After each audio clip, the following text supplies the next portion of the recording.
ask a question? Yeah. About events. Sometimes you get a volunteer that really, really wants to throw a big party at their house. Okay, and they know all these movers and shakers, and they want to charge $100 a ticket or whatever. And then next thing you know, they want to rent tents, rent tables, hire a band. I have it happen all the time. And by the time you get to a point, they would have to sell 200 tickets to break even. You know, I don't let them get to that point. but I mean, tell me how to talk to them, because Yeah. that really did happen to us. Yeah. And it was hard, and it was really So part of the reason hard. that for those of you that were there this morning, part of the reason that I teach event planning the way that I do is because I've had very similar experiences. And it was how can I prevent this from happening again? So my first conversation with a potential host, I explained that my starting budget for this event is $0. And if they say, I want to rent a tent, you say, well, I'm not sure we need a tent, but if you think we do and you would like to pay for that as your contribution to this event, you're welcome to do that. I tend to have this argument more about catering.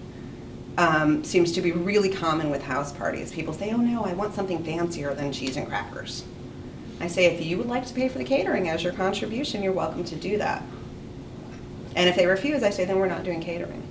And it's a little uncomfortable to have that conversation at first, but you just need to remind the potential host, what's your win number, what's your vote goal, how much does your field plan cost, and we need to spend our money on things that are actual voter contact. Food doesn't vote. Right. And that the more we can actually keep as a takeaway from this event, the more it goes towards, either this specific candidate, or if you're doing it for the party, the more it goes towards direct support of our candidates who are running for office. And it's just that donor education over and over again. Because I hate to say it, but sometimes the person's motivation has less to do with the candidate than it does the social big shot. The thing. power They can thing have- of I'm they can throwing have an big event. shots come to their house, Right. blah, blah, blah. That really, and Yeah. suck. And again, you just have to keep explaining, how important it is that these contributions go directly to your voter contact program. It's not always an easy conversation, but I find that most of the time, people are very understanding of this. I just had this conversation with an event host before I left town on Friday, and she said, well, we gotta have a caterer. And I said, well, that's not something that's in my budget for this event, but if you really think we need it catered, is that something you'd be willing to pay for? And she said, that can be our contribution to the event.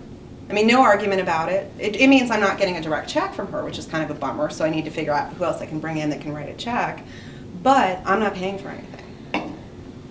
And we're putting together invitations, and she's agreed that she'll make some pre-calls and have somebody send me a check before I have to get them from the printer. So, keep all these things in mind. Always be watching this budget.